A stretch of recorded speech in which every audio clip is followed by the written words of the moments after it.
Psychology of Money by Morgan Housel. Chapter 1. No one's crazy. हम अपनी जिंदगी के दौरान इसके एक छोटे से पार्ट को ही एक्सपीरियंस कर पाते हैं और इसी के बेसिस पर हम ये मान लेते हैं कि दुनिया के कामकाज करने का यही तरीका है। लेकिन असल में सच्चाई ये है कि हम जो भी एक्सपीरियंस करते हैं वह हमारे सर्कमस्टांसेस, पालन पोषण के तरीके और दूसरे कई फैक्टर्स पर डिपेंड करता है। मिसाल के तौर पर जो इंसान गरीबी में पलकर बड़ा हुआ है, उस इंसान की सोच रिस्क और रिवॉर्ड के बारे में उस इंसान से बिल्कुल अलग होगी जो अमीरी में बड़ा हुआ है। एक रिसर्च के मुताबिक किसी भी इंसान की रिस्क लेने की कैपेसिटी उसकी पर्सनल हिस्ट्री पर डिपेंड करती है, ना कि उसकी एजुकेशन या इंटेलिजेंस पर। सभी लोगों का फाइनेंशियल डिसीजन एक दूसरे से अलग होता है, जो पूरी तरह से उसके एक्सपीरियंस और हालातों पर डिपेंड करता है। लोग अपने पैसों के बारे में कोई भी डिसीजन उस वक्त उनके पास मौजूद इंफॉर्मेशन और एक्सपीरियंसेस के बेसिस पर ही लेते हैं। दरअसल हर एक शख्स यही सोचता है कि वह क्रेजी नहीं है और वह पैसों के बारे में सब कुछ जानता है। यहाँ पर ऑथर कहते हैं कि दूसरों को दिखाने के लिए खर्चा करना आपके गरीब होने का सबसे सिंपल तरीका है और इस तरीके से आपका अमीर बने रहना बहुत मुश्किल होता है। कुछ लोग पैसा कमाने के लिए नौकरी की तलाश में निकलते हैं, तो कुछ लोग एंटरप्रेन्योर बनना चाहते हैं। इसका मतलब है कि हर एक शख्स पैसों के बारे में अलग तरीके से सोचता है और खुद को समझता है। इसीलिए उनका कहना है कि आप अपनी लिमिट को समझें और उन लोगों को देखें जिन्होंने जिंदगी में गरीब होने के बावजूद खूब पैसा कमाया है। आप भी उनसे इंस्पिरेशन लेकर जिंदगी में आगे बढ़ सकते हैं और खूब पैसा कमा सकते हैं। चैप्टर 2. Luck and risk. हमारी जिंदगी में लक और रिस्क साथ साथ चलते हैं। हमारी कामयाबी में लक यानी किस्मत का भी एक अहम रोल होता है और ये हमारी जिंदगी पर काफी असर डालता है। इस बात से इनकार नहीं किया जा सकता कि कुछ लोग पैसों के मामले में बहुत लकी होते हैं। जैसे कुछ लोग पैदा ही अमीर घरों में होते हैं। अगर आप बिल गेट्स जैसे दुनिया के सबसे अमीर शख्स के घर में पैदा होते तो आप अपने आप ही अमीर होते। लेकिन दरअसल लक के साथ बुरी बात यह है कि इसे अपनी मर्जी के मुताबिक कंट्रोल नहीं किया जा सकता और हम अमीर बनने के लिए लक के सहारे नहीं बैठ सकते। पैसे कमाने का दूसरा तरीका होता है रिस्क लेना। बहुत से लोग कंफर्ट जोन में रहते हैं और 9 से 5 वाली जॉब में लगे रहते हैं। वहीं कुछ लोग अपना बिजनेस सेटअप करके अपने बॉस खुद बन जाते हैं। लेकिन बहुत से बिजनेसेस डूब जाते हैं। इसलिए जानबूझकर बहुत ज्यादा रिस्क वाला काम करने की कोशिश ना करें, बल्कि बहुत सोच विचार करके और सही प्लानिंग के साथ एक कैलकुलेटेड रिस्क लें। चैप्टर 3. Never enough. हालांकि ये बात भी सच है कि पैसा लोगों का दिमाग खराब कर सकता है, लेकिन फिर भी बहुत से अमीर लोगों को उनका पैसा कभी भी इनफ यानी बहुत नहीं लगता। यहाँ ऑथर कहते हैं कि चाहे हमारे पास कितनी भी चीजें क्यों ना हो जाएं, लेकिन हम फिर भी दूसरों को देखकर खुद से कंपेयर करते हैं और हमेशा ऐसी चीजें चाहते हैं जो दूसरों के पास है। महंगी गाड़ियां और बंगले वगैरह होने के बाद भी लोग ये चाहते हैं कि उनके आइलैंड भी हो। इसीलिए अपने लालच में वह लोग ऐसे काम कर जाते हैं कि पूरी तरह से बदनाम ही हो जाते हैं। यहाँ पर सोचने वाली बात यह है कि आखिर इतना लालच किस काम का? फिर विजय माल्या का एग्जाम्पल तो आप देख ही चुके हैं। इनफ का मतलब ये नहीं है कि आप कम में ही खुश हो जाएं और अपनी लाइफ मुश्किलों में गुजारें, बल्कि इनफ का ये मतलब है कि आपको इस बात की क्लैरिटी होनी चाहिए कि असल में कितना पैसा आपके लिए इनफ होगा। जबकि आपका पैसों के पीछे अंधाधुंध भागते रहना सिर्फ एक बेवकूफी ही है। इसलिए आपको कुछ ऐसी चीजों पर भी ध्यान देना चाहिए जैसे रेपुटेशन, फैमिली, फ्रेंड, लव और आपकी खुशी वगैरह। किसी भी शख्स को एक ऐसा गोल बनाना चाहिए जिसके मुताबिक वह अपनी लाइफ में पैसा कमाने की एक लिमिट फिक्स करने के साथ साथ अपने मॉरल प्रिंसिपल का भी ध्यान रख सके और समाज के लिए भी चैरिटी में अपना योगदान दे सके। इस तरह से उसका पैसा अपने आप ही बढ़ता चला जाएगा, क्योंकि इस तरह से आपकी गुडविल बढ़ती जाती है और उसी के मुताबिक आपका पैसा भी बढ़ जाता है। चैप्टर 4. Compounding compounding.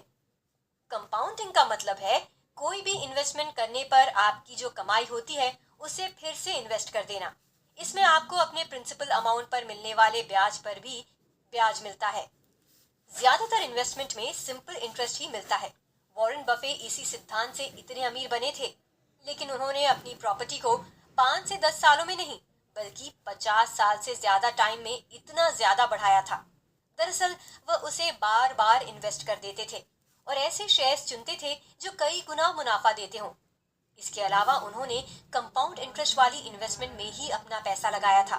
दरअसल कंपाउंडिंग के लिए एक बहुत लंबे टाइम की जरूरत होती है और वॉरेन बफे सिर्फ इसलिए सक्सेसफुल नहीं है क्योंकि वह एक बहुत अच्छे इन्वेस्टर थे, बल्कि वह इसलिए भी सक्सेसफुल हैं क्योंकि वह एक बहुत लंबे टाइम तक एक बहुत अच्छे इन्वेस्टर बने रहे।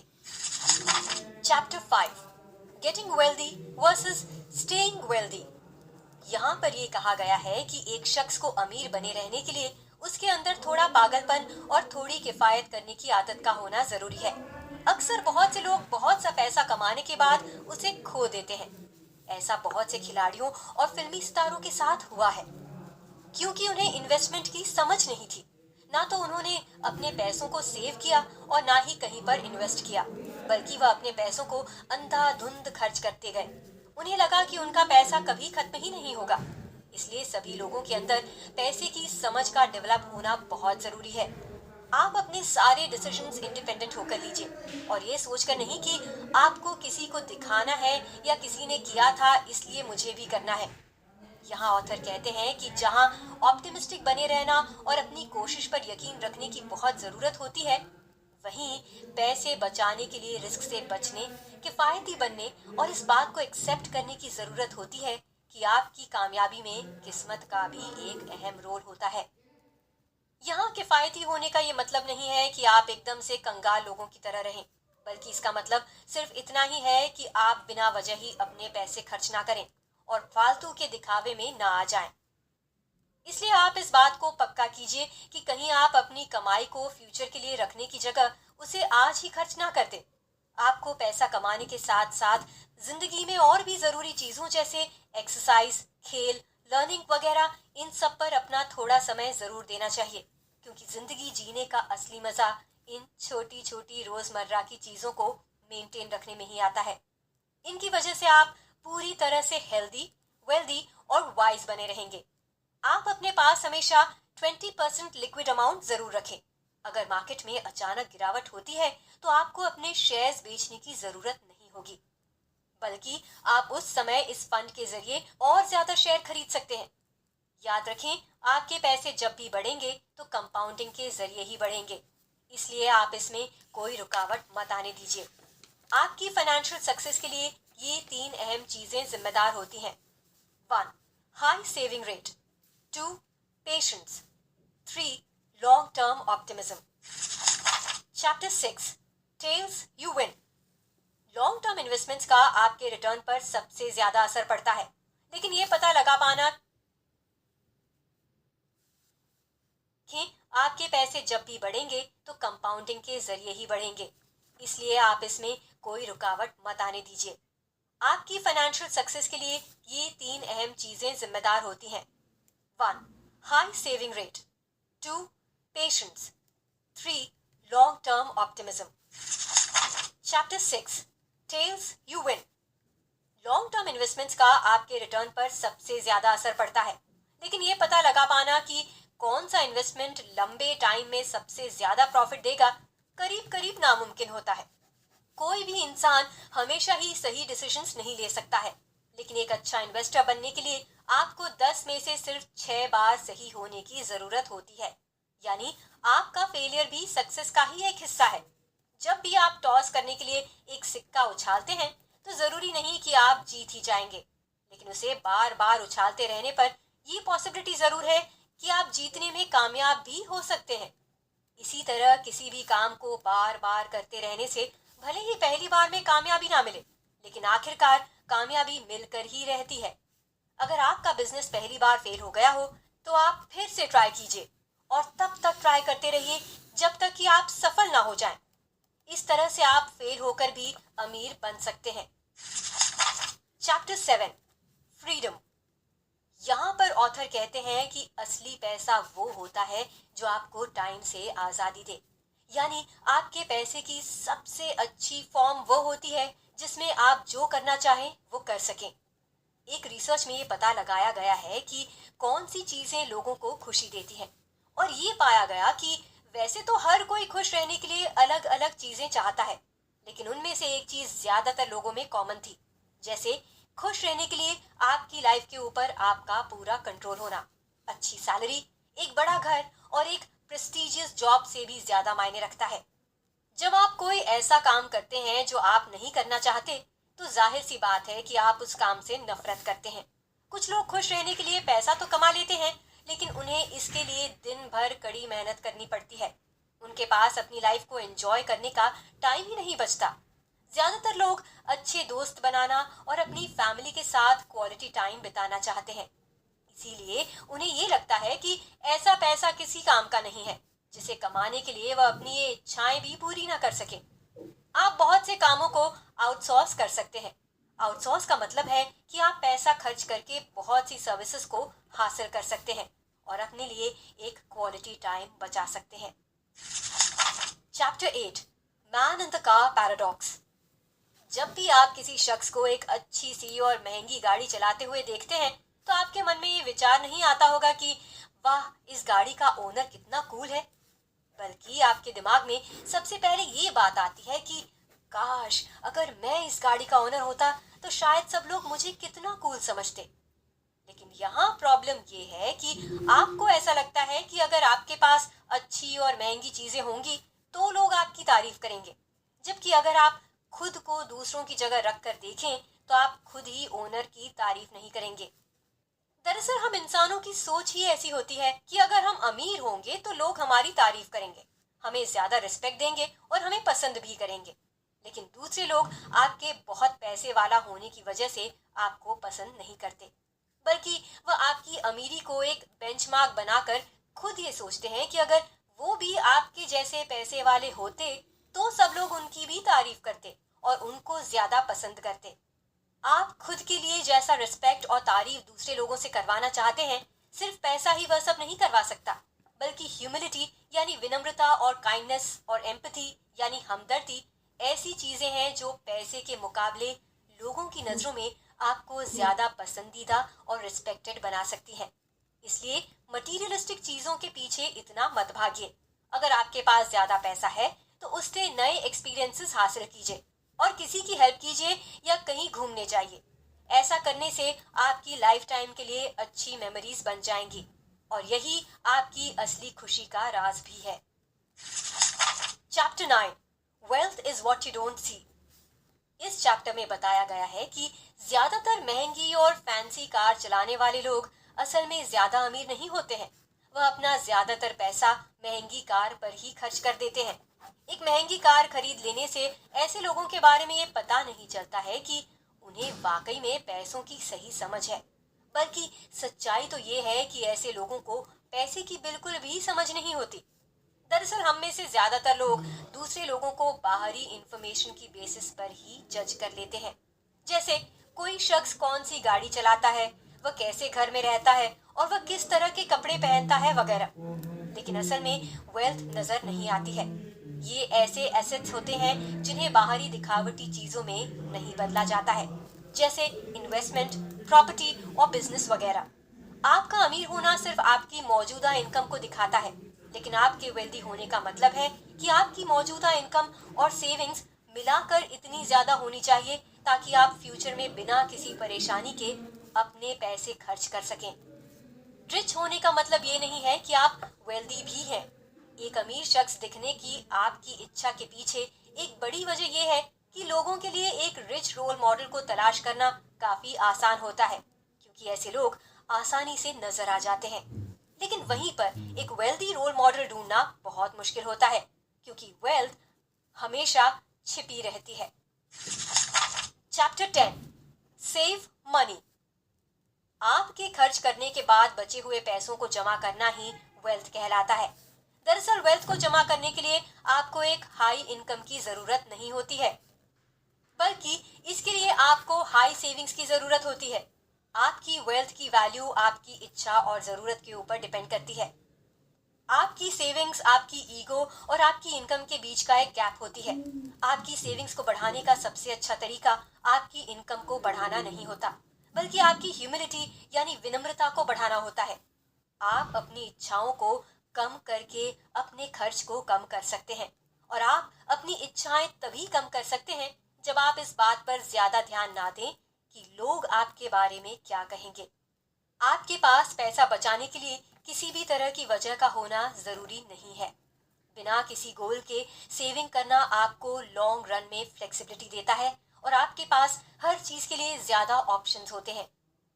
फ्लेक्सिबिलिटी आपको एक कॉम्पिटिटिव एडवांटेज देता है, जिसका मतलब है कि आप किसी अच्छी जॉब का वेट कर सकते हैं, या आप कोई नई स्किल सीखने के लिए टाइम निकाल सकते हैं। ऑथर कहते हैं कि बचत करने के मामले में 3 तरह के लोग पाए जाते हैं। पहले वो जो ये सोचते हैं कि उन्हें बचत करने की जरूरत नहीं है। दूसरे वो जो ये सोचते हैं कि वे बचत नहीं कर सकते। और तीसरे वो जो बचत करते हैं और वक्त के साथ साथ बहुत वेल्दी बन जाते हैं। उनका बुढ़ापा आराम से कटता है। लेकिन पहली और दूसरी तरह के लोग अपनी बाकी उम्र तंग हाल की जिंदगी गुजारते हैं और दूसरों पर डिपेंड रहते हैं। वे स्वभाव से बहुत कड़वे भी हो जाते हैं। इसीलिए आप इन सब परेशानियों से बचने के लिए आज से ही बचत करना सीखिए और बचे हुए पैसों को इन्वेस्ट कीजिए। चैप्टर 11, रीजनेबल और रैशनल। इस चैप्टर में ये बताया गया है कि आप एक रोबोट नहीं हैं, बल्कि एक इंसान हैं। इसीलिए आपसे गलतियां होना भी एक आम बात है। आप पूरी तरह से रैशनल होकर अपने फाइनेंशियल डिसीजंस नहीं ले सकते। रैशनल का मतलब डिसीजन लेने के लिए इमोशनल होने की जगह लॉजिकल थॉट्स का इस्तेमाल करना होता है। आपको रैशनल से ज्यादा रीजनेबल होने पर ज्यादा ध्यान देने की जरूरत होती है, क्योंकि ये ज्यादा रियलिस्टिक है और लॉन्ग रन में आपके अमीर बनने के चांसेस को भी बढ़ाता है। ऑथर के मुताबिक ज्यादातर लोग अपने देश की ही कंपनियों में इन्वेस्ट करना पसंद करते हैं, क्योंकि फेमिलियर कंपनियों के बारे में आपको पूरी जानकारी होती है और आपके लिए ऐसा करना पूरी तरह से रीजनेबल भी होता है। कुछ लोग इतना सोच विचार करते हैं कि कुछ कर ही नहीं पाते। वे लॉजिकल होने के चक्कर में हर चीज में परफेक्शन लाने की सोचते हैं और थोड़ी सी भी कमी रहने पर उस काम को आगे नहीं बढ़ाते। ऐसा करने की जगह आपको ये देखना चाहिए कि आपने जो प्लान किया है उससे काम चल जाएगा या नहीं। मिसाल के तौर पर लाखों डॉलर कमाने वाले ब्लॉग के बारे में सोचते रहने से अच्छा है कि आप शुरू में हजारों कमाने वाला ब्लॉग लगा लिया जाए, फिर चाहे उसमें कोई कमी ही क्यों न रह गई हो। एक बार आप पहला ब्लॉग लगा लें, उसके बाद उससे जो थोड़ी इनकम होगी उसे इन्वेस्ट करके आप दूसरा ब्लॉग शुरू कर सकते हैं। आप इसी तरह से स्टॉक्स में लॉन्ग टर्म के लिए इन्वेस्ट कीजिए। हालांकि उनमें हर महीने उतार चढ़ाव आते रहते हैं, लेकिन लंबे समय में वे प्रॉफिट ही देते हैं। Chapter 12, surprise. यहाँ ऑथर का कहना है कि हिस्ट्री पास्ट में हुए सरप्राइजिंग इवेंट्स की स्टडी होती है, लेकिन दुनिया भर के इकोनॉमिस्ट्स और इन्वेस्टर्स का ये मानना है कि इसे फ्यूचर के लिए एक गाइड के तौर पर देखा जा सकता है। आपको ये एक्सेप्ट करना होगा कि आप हिस्टोरिकल ट्रेंड्स को फ्यूचर के मैप के तौर पर नहीं देख सकते हैं। दरअसल इन्वेस्टिंग करना कोई हार्ड साइंस नहीं है, इसीलिए यह बिल्कुल भी जरूरी नहीं है कि जैसा पास्ट में हो चुका है वैसा ही फ्यूचर में भी हो सकता है। यह एक ऐसी फील्ड है जहां बहुत सारे लोग पूरी जानकारी ना होने की वजह से अक्सर गलत डिसीजंस ले लेते हैं। अगर हम स्टॉक मार्केट में आने वाले रिसेशन यानी मंदी की हिस्ट्री को देखें तो सन 1800 के दौरान हर 2 साल में रिसेशन आता था, जबकि 20वीं सदी में यह गैप बढ़कर 5 साल हो गया। और पिछले 50 सालों का डेटा देखने पर पता चलता है कि यह गैप करीब 8 साल का हो गया है। हो सकता है कि फ्यूचर में यह गैप और ज्यादा या फिर इससे कम हो जाए। इसीलिए आप रिसेशन की हिस्ट्री को देखकर कभी भी ये अंदाजा नहीं लगा सकते कि अगला रिसेशन कब आएगा। इसीलिए आप अपने फाइनेंशियल डिसीजंस को लेते वक्त पास्ट में हुए इवेंट्स को देखकर अपने फ्यूचर के बारे में प्रेडिक्शंस ना करें। यहाँ ऑथर कहते हैं कि आपको जिंदगी में हमेशा सरप्राइज के लिए तैयार रहना चाहिए, क्योंकि पैसों को लेकर आपको कभी भी सरप्राइज मिल सकता है। बहुत से लोग कोरोना वायरस की महामारी के आने से पहले शेयर मार्केट में बहुत अच्छा पैसा कमा रहे थे, लेकिन अचानक से इसकी वजह से सारा मार्केट धड़ाम से गिर गया और बहुत से लोगों को जबरदस्त नुकसान उठाना पड़ा। लेकिन बाद में फिर से मार्केट ऊपर चला गया। इसी तरह से भले ही आप किसी कंपनी को बहुत अच्छा समझते हो, लेकिन अगर उसमें कोई घोटाला हो जाए तो वह डूब जाती है और उसके साथ आपका पैसा भी डूब सकता है। आप इस तरह की चीजों के लिए हमेशा चौकन्ने रहिए। Chapter 13, room for error. यहाँ ये बताया गया है कि किसी भी चीज के लिए पहले से ही बिल्कुल परफेक्ट फोरकास्टिंग करना यानी सही सही अंदाजा लगा पाना तकरीबन इम्पॉसिबल होता है।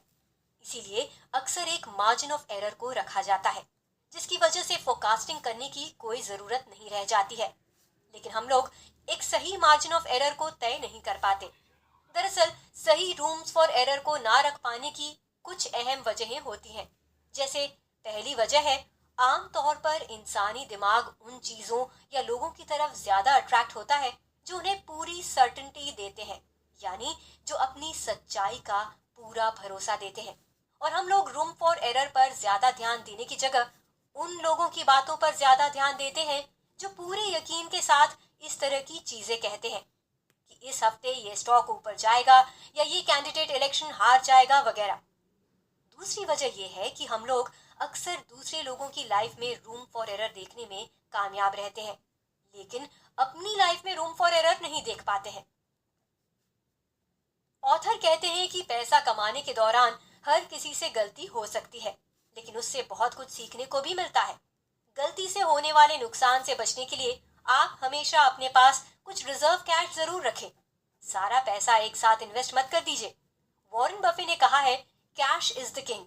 जब येस बैंक का शेयर गिरा था तो बहुत से इन्वेस्टर्स को बहुत ज्यादा नुकसान हुआ था, लेकिन कुछ लोगों के पास कैश बचा था, जिसका फायदा उठाकर उन्होंने गिरे हुए दाम पर शेयर्स खरीद लिए और एवरेज कर लिया। इससे उनका नुकसान कम हो गया। इसलिए बुरे समय के लिए कुछ फंड जरूर रिजर्व में रखें। Chapter 14, you will change. यहाँ पर ऑथर कहते हैं कि आप आसानी से अपने फ्यूचर गोल को इमेजिन कर सकते हैं, लेकिन एक रिसर्च के मुताबिक इस बात का पता चला है कि लोग इस बात से तो अवेयर रहते हैं कि पास्ट से लेकर अब तक वह कितना बदल चुके हैं, जबकि वह इस बात को अंडर एस्टिमेट करते हैं कि फ्यूचर में वह कितना बदल जाएंगे। अगर आप भी ये पता लगाना चाहते हैं कि आप फ्यूचर में कितना बदल जाएंगे, तो आप इन दो बातों का ध्यान रखिए। पहला ये कि आप कभी भी लो इनकम के साथ खुश रहने की प्लानिंग मत कीजिए और ना ही घंटों तक लगातार काम करने की प्लानिंग कीजिए।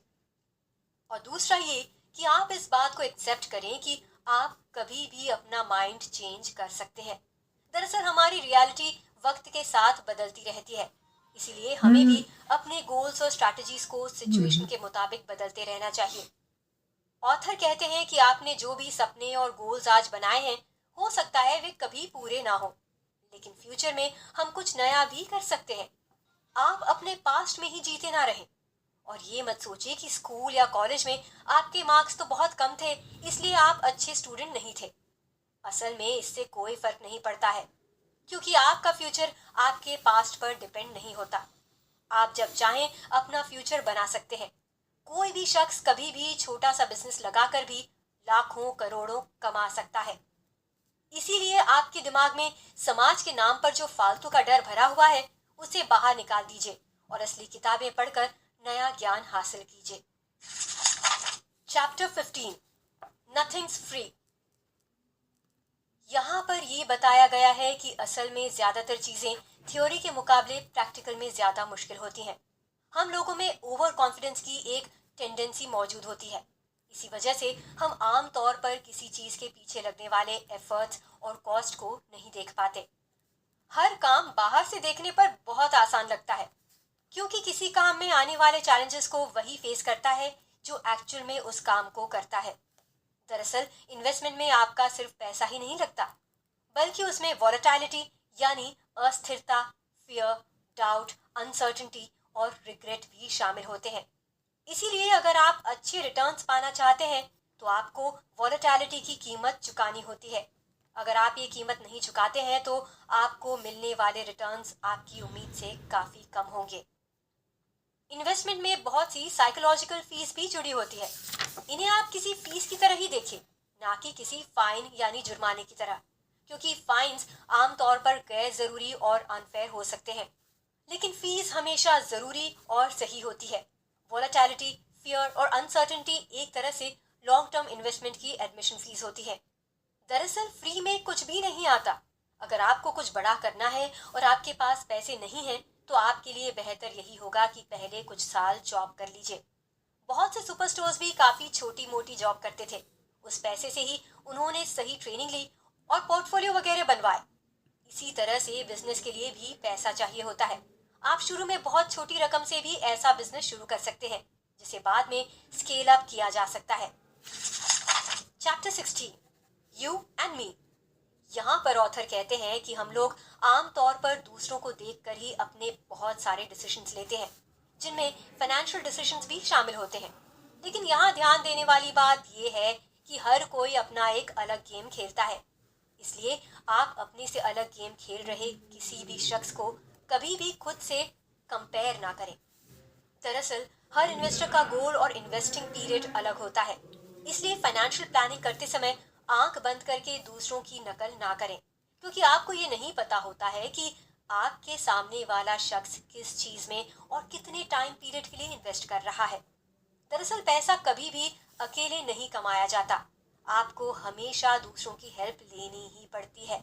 अगर आप इंट्रोवर्ट हैं, यानी अगर आप एक शांत और शर्मीले स्वभाव के शख्स हैं, तो भी आपको दूसरों से डील करना सीखना होगा। जितना आप मी यानी खुद को इम्पोर्टेंस देते हैं, उतना ही दूसरे शख्स यानी यू को भी दीजिए। आपको हमेशा दूसरे लोगों की रिस्पेक्ट करनी चाहिए, क्योंकि अच्छे टैलेंटेड लोग हमेशा रिस्पेक्ट को बहुत इम्पोर्टेंस देते हैं। आप कभी भी दूसरे लोगों के सामने अपनी ईगो ना दिखाएं, तभी वह लोग आपके लिए दिल से काम करेंगे। Chapter 17, the seduction of pessimism. यहाँ ये कहा गया है कि ज्यादातर हम लोग पेसिमिज्म यानी निराशावाद पर ऑप्टिमिज्म यानी आशावाद के मुकाबले ज्यादा ध्यान देते हैं। ऑप्टिमिज्म के बारे में आमतौर पर ये माना जाता है कि जो भी होगा अच्छा ही होगा और आपको इसमें कुछ भी करने की जरूरत नहीं है। लेकिन ये तो सिर्फ कहने की बात है। दरअसल ऑप्टिमिज्म एक बिलीफ है, जिसका मतलब है कि भले ही रास्ते में बहुत सी रुकावटें क्यों ना हो, लेकिन ऑड्स यानी आपके खिलाफ सिचुएशंस भी लॉन्ग रन में आखिरकार आपके फेवर में हो जाएंगी। हम लोग अक्सर पेसिमिज्म के मुकाबले में ऑप्टिमिज्म पर ज्यादा ध्यान इसीलिए नहीं देते हैं क्योंकि ये बहुत सी वजहों से ऑप्टिमिज्म के मुकाबले में काफी आसान है। इसकी पहली वजह यह है कि हम ऐसे लोगों की बातों पर ज्यादा ध्यान देते हैं जो हमें ये बताते हैं कि हम किसी खतरे में हैं, बजाय इसके कि हम सेफ हैं। जबकि दूसरी वजह यह है कि आजकल की मीडिया ऑप्टिमिस्टिक या पॉजिटिव न्यूज की बजाय पेसिमिस्टिक या नेगेटिव न्यूज को ज्यादा दिखाती है, क्योंकि उन्हें भी ये पता है कि लोग ऐसी खबरों की तरफ ज्यादा अट्रैक्ट होते हैं। और तीसरी वजह यह है कि आमतौर पर किसी भी चीज की प्रोग्रेस धीमी होती है, लेकिन वहीं डिस्ट्रक्शन या फेलियर बहुत जल्दी होता है, जिसकी वजह से हम लोग प्रोग्रेस को अनदेखा कर देते हैं, जबकि हम अभी हाल ही में हुए किसी नेगेटिव इवेंट की तरफ ज्यादा टेंशन देते हैं। इसी की वजह से शॉर्ट टर्म का पेसिमिज्म लॉन्ग टर्म के ऑप्टिमिज्म पर भारी पड़ जाता है। ऑथर कहते हैं कि हालांकि हर कोई हमें ऑप्टिमिस्टिक बनने के लिए कहता है, लेकिन फिर भी ब्लाइंड ऑप्टिमिज्म किसी काम का नहीं होता। अक्सर ये हमें बहुत नुकसान पहुंचाता है। जैसे मिसाल के तौर पर कोई बच्चा पढ़ाई न करे लेकिन ये उम्मीद रखे कि वह पास हो जाएगा, तो आखिर ऐसा कैसे हो सकता है? अगर किसी शख्स में टैलेंट ना हो और वह बॉलीवुड चला जाए, तो वह कभी भी सिर्फ अपनी उम्मीद के भरोसे कामयाब नहीं हो पाएगा। इसीलिए आपकी जिंदगी में पेसिमिज्म यानी निराशावाद का होना भी जरूरी है। आपको ये देखना चाहिए कि कौन सा काम मुश्किल है या आसानी से नहीं होगा। फिर आपको उसमें अपनी स्किल डेवलप करने के लिए लगातार मेहनत करनी होगी। इसलिए ऑप्टिमिज्म और पेसिमिज्म में बैलेंस बनाकर चलिए, तभी आप अपने काम में कामयाब हो पाएंगे। Chapter 18, when you believe anything. Author कहते हैं कि स्टोरीज या कहानियां स्टेटिस्टिक्स के मुकाबले ज्यादा पावरफुल होती हैं। वो यूएस का एग्जाम्पल देते हुए आगे कहते हैं कि 2008 के फाइनेंशियल क्राइसिस के पहले और उसके बाद में अमेरिका में बहुत कम बदलाव नजर आए, बल्कि 2009 तक काफी चीजें पहले से बेहतर हो गई। जैसे कि हेल्थ केयर मेडिसिन में बहुत इंप्रूवमेंट हुए, टेक्नोलॉजी भी पहले से काफी बेहतर हो गई और सोशल मीडिया का प्रभाव बहुत बढ़ गया।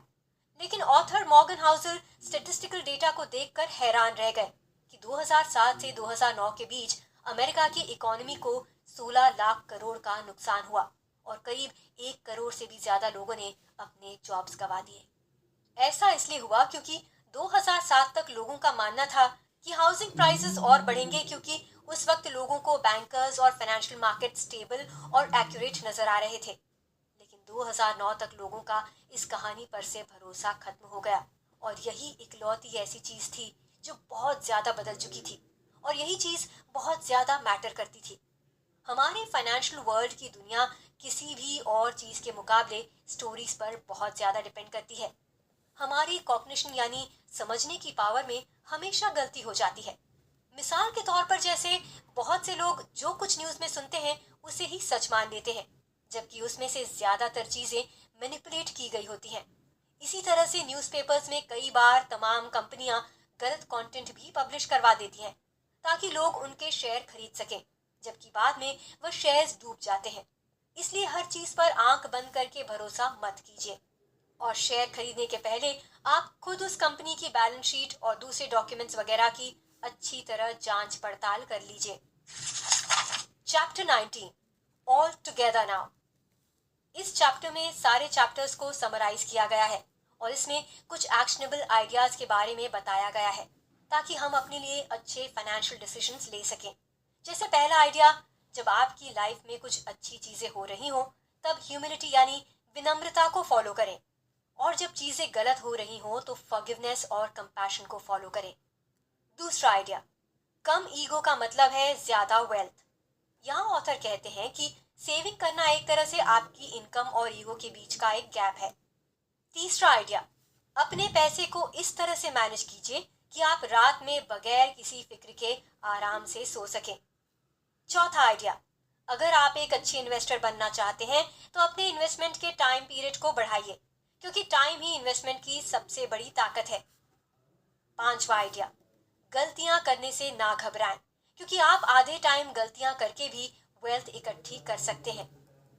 छठवां आइडिया, सेविंग करने के लिए आपको किसी स्पेसिफिक रीजन की जरूरत नहीं है, इसलिए सेविंग जरूर करें क्योंकि इससे आपको फ्यूचर फ्लेक्सिबिलिटी और फ्रीडम मिलती है।